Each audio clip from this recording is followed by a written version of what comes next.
go. I got to lean in. Happy Tuesday, everybody. Welcome to another episode. I got it right, Gary. Did I get it right?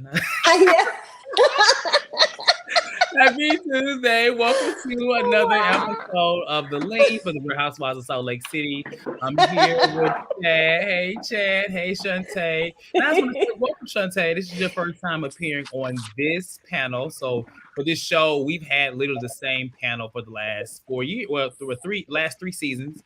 And so welcome, as Monica recently was her first season, first chair. Welcome to your first chair, first season. Yay, hello. How you doing, And Chad? I'm loving y'all bonnets, man. Listen, I'm I just had doing great. this is our pioneer episode of the Lean. We celebrate our ancestors or whatever. We celebrate Chad. And I guess Chad is churning his butter. You're gonna be churning it as long as they work, because baby, I think that butter is still undone. The whole time. The whole time. It's protecting my peace. I'm a week. Well, if you guys, probably some of you guys probably just watched the Meredith Medicine panel. It just went off. I don't know how you could watch both at the same time. It's definitely a really good show. I was watching, but I had to obviously tune into Salt Lake City because I had to be here with you guys. So make sure you guys hit that like button and subscribe to the channel. We have so many shows. We have literally 6 shows a week. I counted them for once of this last month. And every day is crazy here at the Lean, but every day is also fun. So bear with us, support us, and keep leaning in. We're going to be here for as long as you allow us to be by support. All right. So this episode is episode 11. And, we know that this season is winding down. The girls just shot the reunion last night. And it looks like we were talking about the speculations and rumors are going around about who's going to sit where, who's going to sit next to Andy. We just talked about it last week, and it looks like Heather and Monica got the first chairs, which lets me know that this feud that is coming from this beauty lab injections botch job lawsuit, it looks like it's going to be something intense. For them to get the first chair. I mean, Heather has been first chair many times, but I think this storyline might be her best because last season's Dear God was awful with the black eye and stupid. It was just dumb. So pick it up in this episode. Well, last week's episode, we had Heather's book signing event. And at the book signing event, a lot happened. Also, we've seen Lisa and Monica feud like so much to the point to where I'm kind of annoyed just because I run it to Ian. I'm not gonna lie. I'm like that. I like mess, but at some point it just gets kind of repetitive. That's just me. Yes. In my opinion. But at the beginning of this episode, Heather is talking about her event to her daughter. I guess the daughter that could not make it, right? And so having a conversation. Nothing really there. Then we get a conversation between Monica and her daughter is just basically talking about. She talks more so about her daughter's father and how when she left, he left the house one day and she found like a bottle of hydrocodone and she just never looked back. And she just basically talks. I think you said, Shante, she wanted her daughter to see the photos of her dad, her biological dad. And so that happens. And so before I go forward, do y'all have any thoughts on either of those scenes? Just some mother-daughter time between Monica and her children and Heather and her child. Shante? Well, I thought it was an interesting way to show how both Heather and Monica are great mothers. You could tell that their daughters really trust them. And the fact that the daughter of Heather called, because she couldn't make it and was trying to figure out, what all went down. And then with Monica and her daughter, it was interesting how they both had Vovo jokes and they were kind of laughing about, her being on her mother's head when she was a baby, and saying how she peeped her mess from since when she was like, was it 4 or something like that, right? So it was very, very cool to feel how close both mothers were to their daughters, right, Chad? I agree. I always, of course, we always see Heather with her daughters and how much she, takes time out for them. So I'm kind of used to Heather, but with Monica, I like that she has a very hands-on approach to have, so many girls. But she always has a very hands-on approach with her daughters, and I like that. And she seems to be very open and honest with them about everything that's concerning her. I know she has a tumultuous relationship with her mother, so it seems like she wants to go a different route with her daughter. So I like to watch that. And also, she mentioned that it wasn't her daughter's first time seeing the pictures.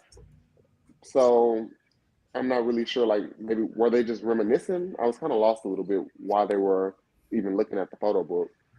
I think she was gifting her the book. She was like, "It's yours now." So she Gotcha. had explained about how people used to develop film and all that stuff, kind of dating herself and Yeah, us. that's Because I right. remember when you had to Yeah. go pick up the photos. Yes. And she kind of gifted her daughter the album, the whole physical photo album, which Gotcha. is, kind of old school, but I still like physical picture books. Like I Same. print books like with my kid. Mhm. So there's something physical to remember. Yes, everything's on the cloud and whatnot. You can get like the digital frames, but there's certain things I do want to hold in my hands, so Yes. I I love appreciated tangible that. items. Right? I still buy CDs. I was gonna say Chad actually collects full-fledged vinyls and CDs. Yep. Yes. Vinyls and CDs. It's my thing. Vinyls are different. They sound so much better. Yes. I got one vinyl set. It's Rihanna's whole entire discography. That's I it. figured. That's Figured that's the one you had. that's the only one I need in life. That's it. All right. So the next scene, we get a glimpse of Angie and her husband. Now we know that they have, shown us that they've been having like a lot of disconnection in their marriage. And it really showed in this scene. They went to lunch and it was very awkward. They didn't really know what to say to each other. I was Very. hoping that production was kind of fabricating this what we were seeing, but honestly, I think what we saw is what it is. Um, I worry about them just because they have all these rumors and these issues, and Angie K is already like watching paint dry. So I just worry. I'm not saying she's at fault here, but I'm just saying like neither one of them seem to have a personality that I can really see them sprucing it up. They both are kind of bland, uh, Yeah. from what I'm seeing. So I'm like, oh god. But they kind of get into it because on her music selection is the Humpty dance, something like that is what he calls it. And she's just like she likes to listen to it. That shouldn't really be the issue. But it boils down to her feeling like she annoys him.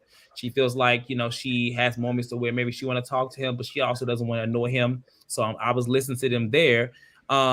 And they just kind of basically get down to the point to where they fear that they have nothing in common anymore, no true connection.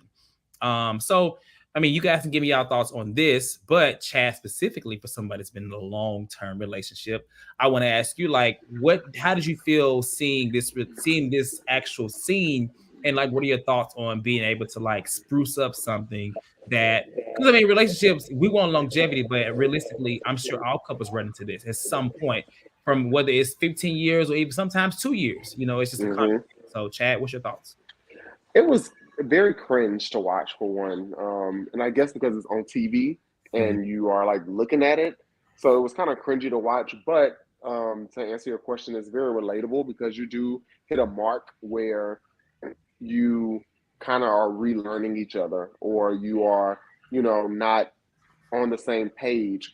So I think that it was relatable to watch, but it still, like, you made the comment that they seem like neither one of them have like a personality. That's kind of what I picked up. It's like I don't really understand how they can even get back on the same page because it doesn't seem like either wants to put in the effort to get back on the same page. So, and how they've been together for a very long time too. Very So long time. it's like they should know each other way better than what it looks like, but it looks like they don't know each other at all, honestly. Like, to say Yeah. that they haven't been alone in 2 years, that's a long time to not be alone with somebody. Like, it reminded me of Jessel and her husband from New York.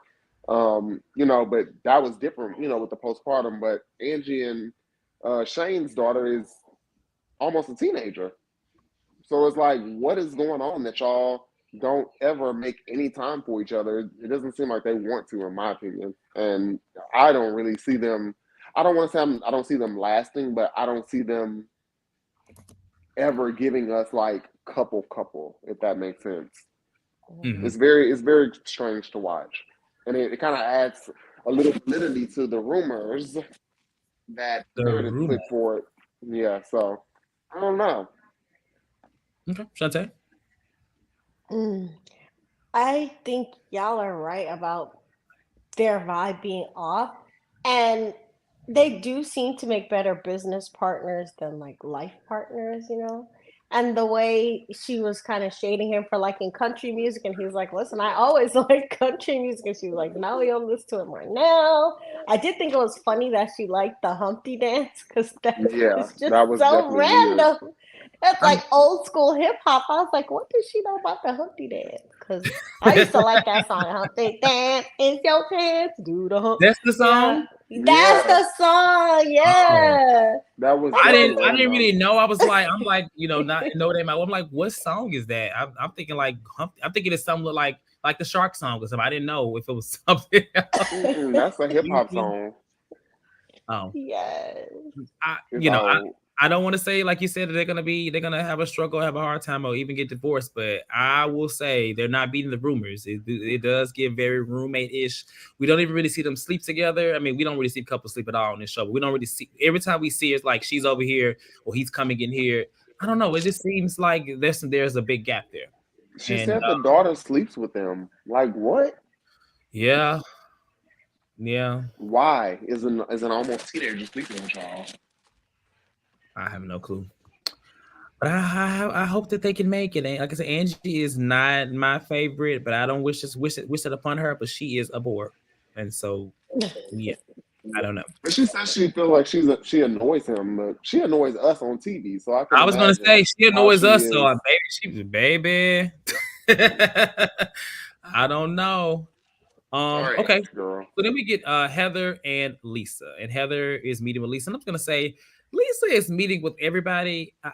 Me personally, I fear that she is a person that needs some type of like allyship. I think she needs that, and I think she doesn't really have. If you think about it, who really has Lisa's back 100% on this cast right now? Like 100%. I mean, she's Nobody. had issues with Heather right now because of the whole mission thing.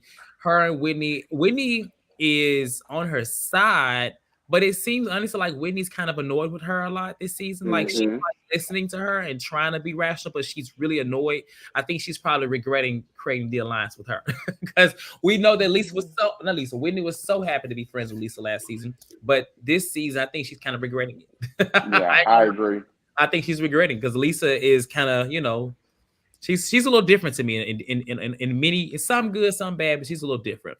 But in this conversation, she talks about hanging with Monica recently. They had drinks, and she talks about how Monica would go to Bermuda for summers, and that is because of that. That's what inspired them to plan this trip. And so she says that she asked Monica to apologize to Lisa for, so everything can go well on the trip. And in the flashback, Monica agrees. And I was like, I was like, was that a sincere agreement, or was that like I'm drunk or whatever, girl? Did y'all have any thoughts on this, Shante?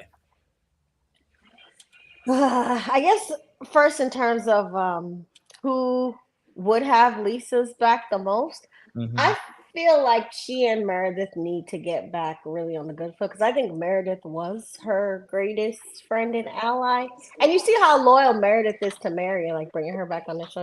So I would like to see Meredith and Lisa really, really have each other's back like they used to. Mm-hmm. But in terms of Heather and Lisa and this trip, I feel like with Lisa, the damage is done. She gonna hold on to this grudge for a long time. I feel like Monica also can argue with the best of them. So the agreeing to, make nice, it was just so that the trip could get off the ground. But them two, they're like itchy and scratchy. They can't help it. So I think it was just agreement for the trip. Chad?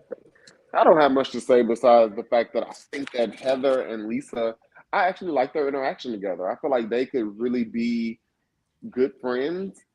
Because Heather's a good friend. I'll say she's a loyal friend. I think that they could be good friends, but Lisa has to get out of Lisa's ass because yeah, she is all about Lisa all the time, of course. So That's really all I have to say about that. I think that they need to work on their friendship because they could be a, I don't want to say alliance, but they could be a really good time together, if that makes sense. You're on mute. We can't hear Yeah, you, Chaz. My bad. My little pioneer Hey. thing is just a switching and moving. I'm trying to keep it. I'm about to just put it in a ponytail because it's really working my nerves. I don't know how they did it. Mine keep moving. I went from going to a pioneer brunch to going to Afghanistan. I don't even know. But y'all get the idea. Yes.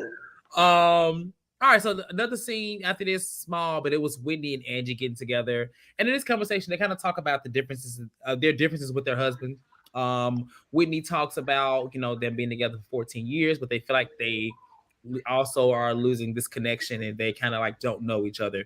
Their struggles, we saw them, kind of like how to give a 50-50 in terms of their daughter. I think their daughter's getting older. And I think also what put them, in this place was also him losing his job. And so the next scene, we'll talk more about their job and situation things. But Angie kind of speaks on her situation. They kind of bond based off of that. Just them kind of having issues and kind of having a little, disconnect in their relationships and with their husbands. And I'll go to the next scene because I wanted to tie this in because in the next scene, Meredith has her podcast. Now, this time it seems like she actually hit the record button. So it was actually recording. And she has Whitney and her husband on as their first guest. And I was like, I wasn't surprised, but they've had an issue this entire season. I mean, and it maybe this is the end of it. I don't know. It's kind of sad, but I feel like I don't know. Whitney she's like coming out of her little girl era. I don't know. It's weird. I'm not gonna say I'm understanding, but she's not a little girl right now. Now we're gonna see some stuff later because we know that she gets into it again with I think she does get into it with Meredith again and Heather. I think so. So I hold my breath. But on the podcast, the first question, she asks why were they first on, the first couple on the podcast. Then they talk about like the raunchiest place that they've had. Like, We got some production issues. Not my whole life. All good. Okay, we sticking to your teeth though. You look really nice. But they talk about like the raunchiest places they've had like a sexual encounter, and I think she said under a desk near HR. Is that not what I heard, or was I wrong? Yeah, she said they got caught. Yeah. So here's the thing with them. Now, you already got this man fired because y'all was rolling around in paint or mud and stuff like that. He just got his job back. So it seems like y'all have always been these rebels that do things that could put this man's job at jeopardy. And I just don't understand that. But they admitted to it. I guess it was a podcast, but I need Whitney to tidy it up a little bit. She seems to be just, I don't know. And what's his name? Justin just goes by. So hopefully going forward at this new job, they're not rolling around and doing things underneath the desk by HR. Like what? Like why? Like why? I just don't understand. But then she talks more about the hardest moment that they've had in their marriage, and she said it was when his dad passed and how she supported him. She talks about him supporting her through all her issues and things with her dad and other family things. And so I ask you, with these two scenes, Chad, any thoughts? I enjoyed the scene more so because I do like Whitney and Justin together as a couple. And it seems like they get each other, even though, despite the age difference, despite how they got together, it seems like they get each other for the most part. And Justin seems like he really, really loves Whitney. And Whitney seems to clearly really love him, doing stuff next to HR and, rolling around in mud on TV or chocolate. What was it, chocolate or mud? I don't know what that was. I think who knows? Could have been case you dropped on the ground. I don't know. But it seems like also when Meredith and Seth get with Justin and Whitney, they have a good time together. So it was a good scene to watch. And like you said, they've been at odds all season pretty much. So yeah, to finally have some peace within the two for now was good to watch. To say? Yeah, the peace between them was so necessary because I didn't like how they fell out over the tub or whatever the interview was, with Whitney talking about how it was nasty or whatever. And I liked how Whitney made a joke about, oh, can we see your tub? We apologize. So that was really nice that they came together for that. And actually, I'm kind of worried about Whitney's marriage a little bit. Maybe even more so than Angie, because she's been kind of setting it up that she's not feeling their situation. Remember, like that episode where she complained to him about not flipping the bacon or something, and their dynamic has really, really changed, because like she said, she's way more vocal now. She's not the little girl that he got with. She's wearing the pants now in a lot of ways with her businesses. And for a while, when he was unemployed, she was like the breadwinner. Now that he's back employed, they're 50-50, but that means he's dropping off the childcare and the things that he used to help with. And she's left holding both responsibilities. She working 9 to 5 and then 5 to 12, with the kids and everything. So I think she's getting annoyed to the point that she might be maybe the next divorce. I hope not, but I was kind of getting that vibe. I don't know, y'all. Well, I think they kind of been hitting this entire season. I feel like they kind of been hitting at it. Like, I don't know. I mean, it's interesting. I think that him losing that job was one thing, and I think now it's just kind of like a domino effect. It was that he was out, and then now he's back working, and she feels like he needs to be more present. But now he feels like he has to work because he's missed a lot of time out. It's just they're gonna. I think they can come back. I mean, I've never really seen them just really have so much chemistry. I mean, I think the mudslide, I'm calling the mudslide, was probably the most I've seen them like really be intimate.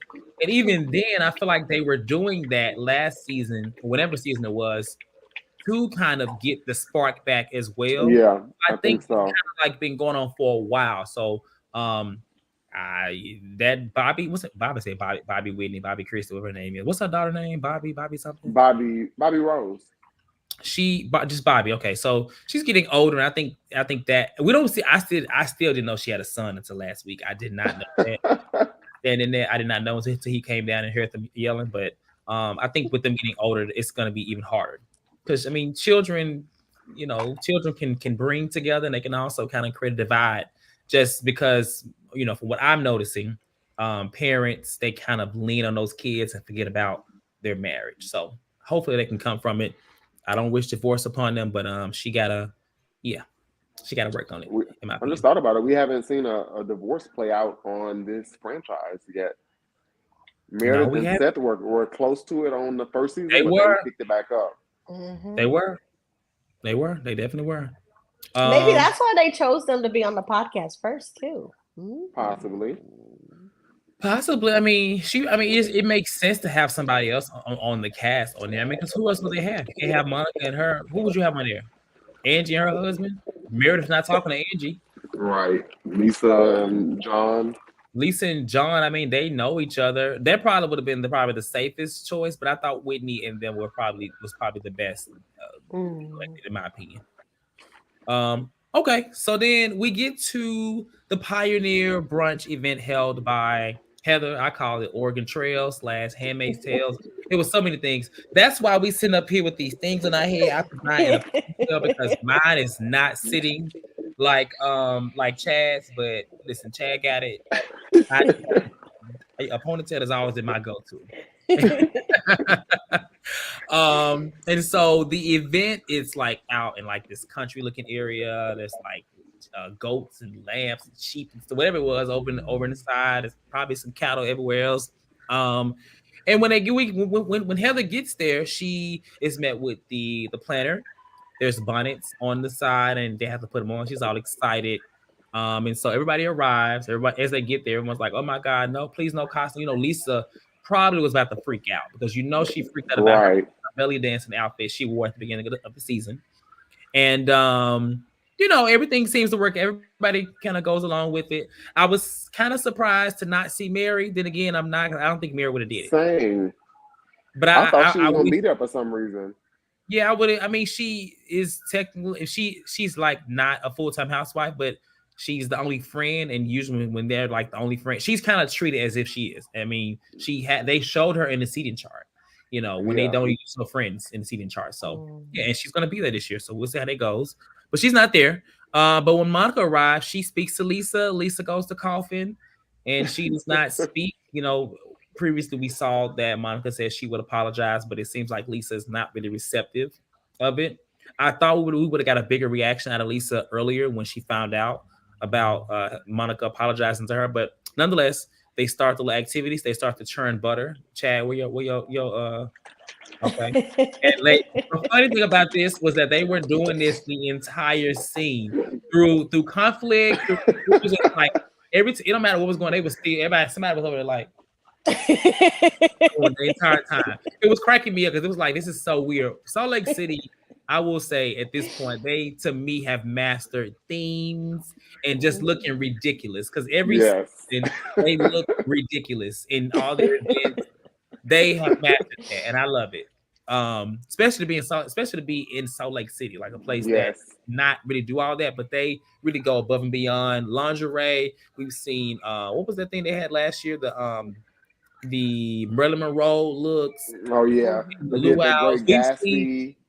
We've seen a lot of things, so I applaud them for that. But they all did look good. No, it ain't. Weave says, no, not you all look like good Mormon wives. Thank you. I would rather be. I'm probably more of a bad Mormon, but y'all can be good if y'all want to be. So they make little dolls and they give them names. Everyone gives their names, and when Monica goes, she names hers Molly and says that she has a scarlet letter and she's all about forgiveness, which kind of makes everybody be like, okay. But we know that kind of was a dig at Lisa. Can we all agree on that? Yeah. I think it was. I mean, I'm just saying. So then they sit down as they continue to churn their butter. And they do another activity where Heather asks, like, who would you keep and throw off of the wagon? Very Oregon Trail. Did y'all ever play Oregon Trail as a child? I don't even know what that is. You don't know what Oregon Trail is? Never heard of it. My game is Settlers of Catan. So that's my Pioneer game of choice, where you kind of like get the resources, and you try to get like kind of like Monopoly with like raw materials. It's great. Yeah. Well, it was a game in my childhood. Every school I went to, it was on the laptops or the PCs or whatever we had back then, and it was a game where you were on this little this little wagon. And from my experience, I was not good at it. My people and it always crashed and we all died every time. But I can't remember. But yeah, it was. That's what it was. No, nonetheless, I'm not gonna get So Lisa speaks, and she's the only one that got to speak because shit hit the fan, right? Lisa says she would keep everyone but Monica because she's nasty to women. That's exactly what she says. And Monica, is just like, oh, well, you're nasty too. And she mocks her. And Lisa's like, well, I keep doing my voice. I know you like to speak like me. But honestly, her voice when she mocked Lisa was so on point. Yes. It was like 100% Lisa, which was funny to me. But they kind of go back and forth about the voices. And then Monica says, she mentions the comment and saying that, well, Lisa's a very nasty and ugly person. And that she, would never, for somebody that claims to be so kind, you would never make a comment about someone's mother not wanting them. So then Lisa comes back and was like, yeah, well, you refer to your mom as Ted Bundy, but it seems like Lisa may have a bit of Jeffrey Dahmer in her mind because she said eats people, which is what I was like, I don't think I don't know serial killers that well, but my experience is knowing that Jeffrey Dahmer ate his people and Hannibal and them people, Hannibal Lecter, but I don't know about Ted Bundy. But they try to calm Monica down. Monica doesn't like that. She feels like they should be telling her to chill because she feels like she was the one that started it. So I'll stop there and get you guys' thoughts on this and how you feel. Obviously, it was a back and forth, but do you feel like Lisa kind of set things off? Do you feel like they were wrong by trying to tell Monica to calm down versus because Monica felt like she was just responding and she felt triggered, saying that she felt like she was going back to her childhood because she was always, basically told she couldn't speak back or say anything, even when she was always defending herself. Shante. All right, so 3 things. Okay. First, I believe Mary was not there because Heather set the event up as a thank you for everyone who attended the book signing or the book, where Lisa was rapping party. So anyone who went were guests to the thank you. And so since Mary didn't go, that's, I think, the reason why she wasn't invited, right? Okay. Second, with the whole Bundy versus Dahmer thing, I did go down the rabbit hole a little bit just to see what they were talking about. You did your research. What you find, Chad? A little bit, right? Because I don't like none of that stuff. But Whitney was correct.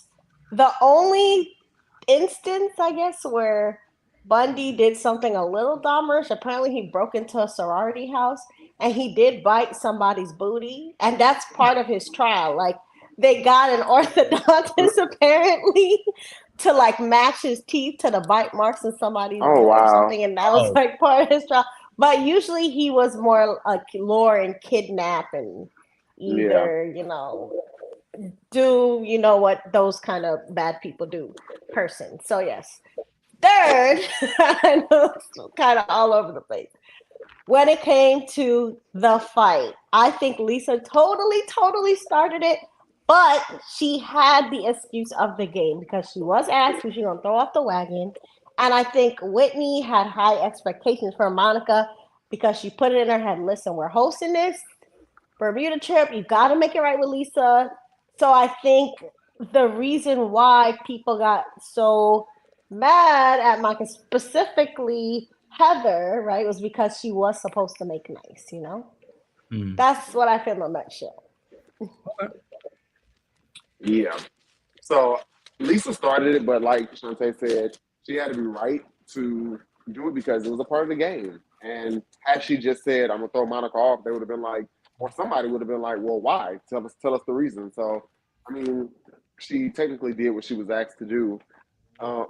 Monica, I see this comment from Sean S. Monica don't shut up when she rants. I think that's her biggest issue.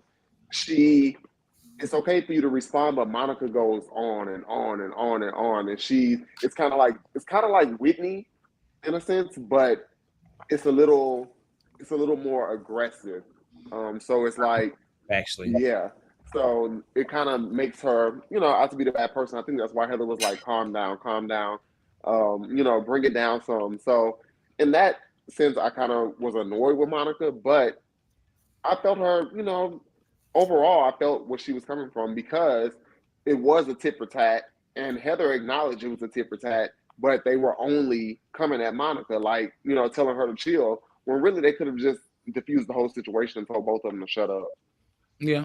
Which Angie K tried to do, I guess, when she threw her she tried to, but then she did kind of come more at Monica, but like, all right, calm down, which I feel like, she's still in that place where she's like trying to have a friend between them two because, Lisa's like over Angie. She knows it. And Monica and Angie have been at it from the beginning, but it's just like, I think she definitely tried to, but I do think they kind of, what I noticed is that Monica hates when, I think she does have an issue with this when she gets started, she doesn't stop, right?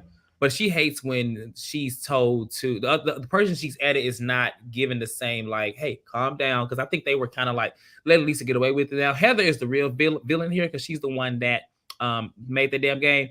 Now, there is no way you could have tried to reconcile this group by playing that game. Now, I know it's Housewives. I get it.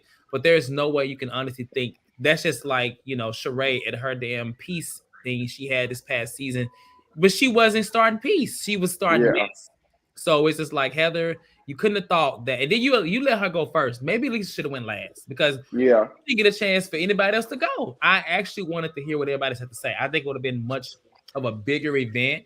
But you let the people that have the most conflict right now go. Everybody else, we could say, I don't know how Meredith and Whitney are right now. I don't know how Heather and Lisa are right now. I don't know how, anybody, Angie and Lisa is. But we know that Lisa and Monica have the biggest issue right now. So I wish that waited and let her go last because we didn't get a chance. Everybody else was robbed. I agree. We were robbed of a good scene that could have been much better. It was kind of repetitive, actually, than in the last 2 episodes, in my opinion. Yep. And Heather was funny for churning her butter. She was just churning. Hold up. Meredith was like this. Meredith was like. Meredith was like no, when Heather got up and told Monica to come to follow her, she was like, "Bring your butter." She was like, "Bring your butter, bring it."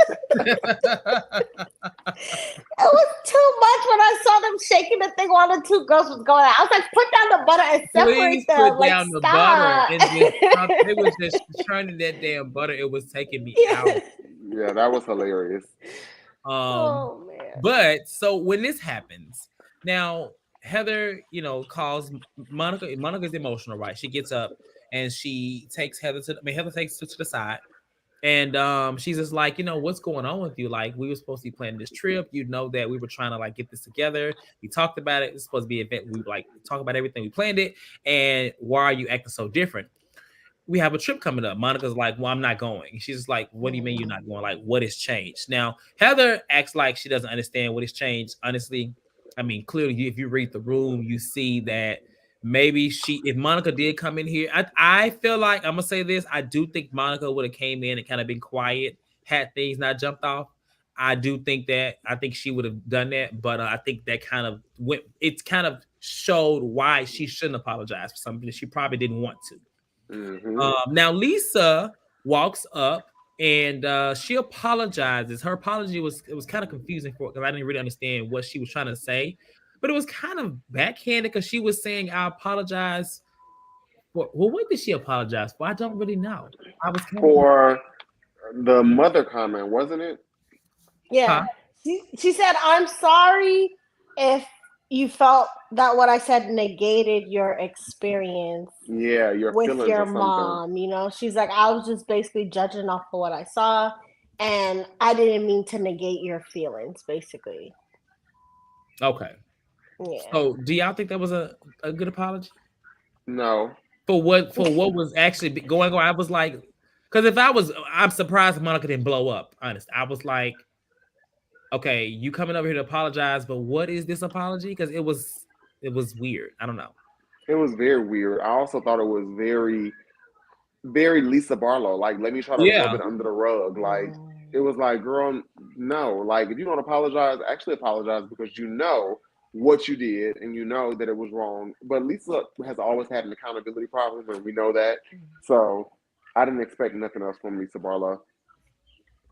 Yeah. This is a thing. Go ahead. I think she was correct for naming the latest offense that she made against Monica, which was speaking on her family situation, because Lisa had no business, speaking on that because she has no idea what Monica has been through. So I thought she did a good job addressing that part of their beef, but their beef goes a little deeper too. So I think in some ways it was a good apology just for that part of the beef, but she's not addressing or taking accountability, like y'all said, for the part that started in Palm Springs with her, taking offense at Monica calling her materialistic and all that stuff. Because I think that's more the root of it, So if they really wanted to get on the good foot, they should have just hashed out everything. But I think Lisa chose the one thing she was comfortable apologizing for, which was, speaking on the family issue, which is a valid thing to apologize for. But yeah, they need to just rehash everything because I think their beef definitely started on the drag trip. It did. Well, it started on the drag trip because she felt like she took things for granted and she was detached from the U.S. And I saw a comment today. It was like, so Monica's really having this beef because Lisa lives comfortable in her life and she's broke. I was just like, if you didn't watch the show, you would probably take that from it. You know what I'm saying? Yeah. About this, and I was just like, I get it.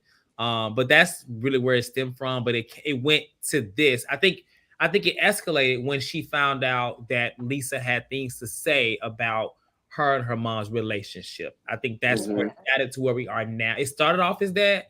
It kind of sat there and it just boiled a little bit, but then it went to a new level of energy when she was told by, who was that? Was it Whitney, Heather? Who told Monica originally that it was Heather? Heather told Monica that Lisa had made comments on her mother's relationship and that she thought it was fake. That's what it was. She thought it was like not real, and she was like spicing it up more than what it was. So Heather really is the person that's doing all this, which is who's trying to, diffuse the situation, but she's actually made it worse. But I mean, I don't know. We'll see. But after she apologizes, Monica apologizes. And Lisa just says, we're gonna move forward. So she walks over. You can kind of tell Monica's like spirit is kind of broken in any kind of way, but she sits down and Heather begins this little activity to announce where they're going. Now she kind of gives hints and clues, but one thing she does say that tickled me, she was just like, we're going on this trip and it's gonna require a passport, because Salt Lake City has never gone anywhere out of the country. They've always had to stay wherever they can only go as far as Jen could go. Right. Here, Jen is gone, and they can go somewhere abroad. And we know that they're going to Bermuda now. Heather wants the help of Monica to like really let this pan out, but Monica is just sitting there like she doesn't want to participate. Lisa actually guesses it correctly. It's Bermuda, and Heather is still like, Monica, girl, help me out. We playing this. So she turns to Monica, and Monica's like, yeah, we're all going to hell where we all belong. I was just like, I was like, I'm trying to turn my butter like Monica. She is a mess. Pointer fingers like Lisa ring. Sean S said, "Did you see rings on Monica's pointer finger look like Lisa ring?" That girl ain't still. Now she may have not paid Heather for this damn light bulb, but she ain't still the latest ring. I don't believe one bit. But after she says that, Heather is livid. She's just like, you were attacking her, you were having a back and forth. Now you're playing victim. Monica turns her nose sideways, just like, now I see why, Jen did not really, never had nice things to say about Heather and Lisa. And that's crazy. I'm like, Monica, I like you, girl, but I wouldn't listen to Jen Shah, because if Jen Shah was there, she'd be talking about you too. Jen Shah, you think Lisa would have been basically calling this lady broke and all these things? Jen Shah would have let Monica have it behind her back. I don't think she would did it to her face. Because I could actually see them being friends and then falling out because she found this out. But Heather is just like, well, the trip is gonna be fun and we're gonna go. And so she's just like, where is this Monica that I spoke to, had this conversation with? Like, where is she? And she was like, that Monica is dead. Y'all killed her. And that's how the episode ends. Shante, any thoughts? I think Heather, again, is very disappointed in Monica, especially now that Lisa has apologized sort of at this point. She's like, listen, go with the flow. We're supposed to fight and make up. But Monica's not on that fake stuff, The other girls, they've been housewives for a while. And I think this is why Monica's energy is needed, because she's like, no, same energy. Like, even she probably could feel Lisa's energy as not necessarily wanting to really hash out and make up. But I think for Heather, just the fact that they had the trip and that Lisa did her little apology, in her mind, should have been enough for Monica to just, move forward with the scene and with the trip. But Monica's like, listen, this is my life. Like, you talking about my mother, you speaking on, my abuse situation. Like, I'm not moving on this easy. And Heather, usually she's sensitive to things, but I feel like she's throwing her OG weight around here, by calling Monica to the carpet. And in a lot of ways, maybe, Monica and Heather's beef really, really starts here. But going back to what you said, I don't think it was Heather's fault per se for telling Monica about the mother. it was Whitney that had told Heather, and I think Whitney knew that Heather was gonna see Monica. So to me, I feel like Whitney was part of the puppet mastery of that situation. So I see Whitney more as the root of most of the problems and the mess on the show. But now that Heather has gotten in Monica's face, it's really gonna be Monica getting Heather's number and being like, listen, you cannot throw your weight around on me. I'm gonna argue when I want to argue, you know? Hmm. For me, um, I thought Monica was well on her right to act how she was acting because once you push a person to that point, it's like I don't have nothing else to say, and I'm really upset. So, like Shante said, I'm not with the fake stuff. Like, leave me alone. Don't bother me. Because again, I would feel not necessarily ganged up on, but I would feel like again nobody is stepping up and saying, "Hey, Lisa, you were wrong too." You know, because Heather told Monica on the side that y'all was going tit for tat. Like she didn't say it in front of everybody. So it's kind of like what I hate about with Heather and Whitney when they get like cool or on a good page with Lisa Barlow, they have this thing to where they are very much. What happened? Sorry. Oh, they have this thing to where they are. They very much like don't want to piss Lisa off, so they kind of Mm. like shy away from it. So I was kind of annoyed with that. So I was on Monica's side at the end. Like y'all have killed the nice girl. Y'all have killed her. She's no longer here. Like I'm not playing with y'all no more. So that's what we got to deal with. You on mute? We can't hear you, Ted. My bad. So next week it looks like it's going to be a couple of issues. Looks like Whitney is finally fed up with Lisa, and she tells her, and Lisa is like over. Lisa she don't like people telling her they don't want to be her friend or they don't want to talk to her, so she has a blow up. It also looked like what else is on the next episode.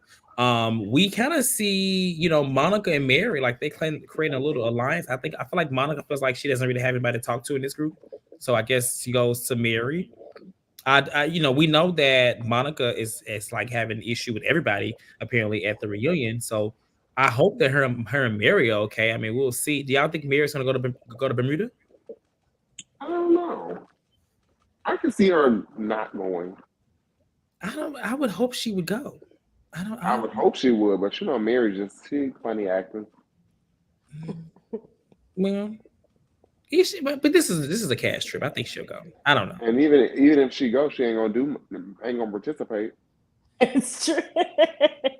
I just hope that and then also with this, we do see Heather is like really, I'm starting to think like this issue between Heather and Monica. Did it start here? Like, I don't know. Like Shante was saying she thinks that it started here. You think it started? Yeah, I think it started with this, and then it kind of trickled into the rest of this whole Botox thing. I don't know. It seems a little weird to me. I'm not sure. I don't know, but we'll see. Next year's episode, I really was hoping that we would get the trip. They filmed the reunion just yesterday, so I thought it was going to be next week, but they got it out the way. They usually do reunions on Thursdays, so I was kind of surprised that they didn't. So we'll see. But we come to the end of our review and our recap. So I put the link in the chat. It looks like we don't have any callers. I will put the link in the chat one more time if anyone wants to call in. But in the meantime, I want to take this time to make sure you guys are checking out all of our other shows. We have a lot of shows. We asked all the time, when is this? When is this? When is this? So I put together this quick little glimpse of like who's on what panel, what shows. So I go down the line. So on Mondays, we have two shows. Mondays at 1 p.m. Eastern or 1:30 p.m. Eastern. One of those two times on Mondays, you can find Bell Collective. And on the Bell Collective panel, we have where'd it go? There it is. All right. So on that panel, you have Asia, Chase, Sammy, Danny, and Shante. So you can catch them Mondays, 1 p.m. or 1:30 p.m. Eastern. One of those two times depends on the high schedule. Monday night, of course, is the Real Housewives of Potomac. Myself, Asia, Jasmine, Danny, and Antonio. Tuesdays, you can find right before us, literally at 8 p.m. Eastern, Dream, Antonio, Chase, Sammy, and Jasmine for Married to Medicine. Make sure y'all check them out. I know they say they got enough time, but they have a lot of time, and they have a lot of dialogue. It's a really good show, a lot of energy. I think everybody will really enjoy it. So definitely y'all make sure y'all tune in. Also, of course, right after them, it's us with Shante, myself, Chad, Jamie, and Antonio. Wednesdays, y'all know our good fave for the Housewives of Beverly Hills. It's featuring myself, Love, Danny, Jamie, and Chase. And then Thursdays, we wrap up in the week with Real Housewives of Miami featuring. Actually, this is a little off. I'm so wrong, actually, but it's actually it's actually Love, Danny, Jamie, Shante, and myself. Chase is not on the panel. Chase, and in this photo, Shante, that's you, Chase, right here, girl. I'm sorry. Yes, that's me. That's Shante. Make sure y'all check out all of our other shows. Like, we have a full week of shows. We've never had that before. Bravo is busy, and so are we. So, with that being said, I didn't see any callers today, so make sure you guys like this video. Make sure you guys subscribe to the channel. We are just shy of 3,000 subscribers, so make sure you guys subscribe. I know many of y'all watch us but don't subscribe, but at that point, in that reason, like, that's just rude. So just subscribe. It's easy. It's free. We ask for support us to keep us in the algorithm. Okay. All right. Thank you guys. We're glad we can be y'all good and bad Mormon wives, our pioneer. You know, whatever it is, pal. We'll be here next week. Beverly Hills will be live tomorrow, and Thursdays Miami will not be happening. It's the holiday, so if I don't see or talk to you guys between now and then, have a great holiday. Eat all the food, but go to the gym too, because we need that. Don't just sit there and eat all that turkey and don't go to the gym. At least walk around the house. I don't know. Y'all have a good night, y'all. Thank you, Chase. Thank you, Shante. Chase. Thank you, Chad. Thank you, Shante. See you guys next time, okay? Good night. Good night. Happy Thanksgiving.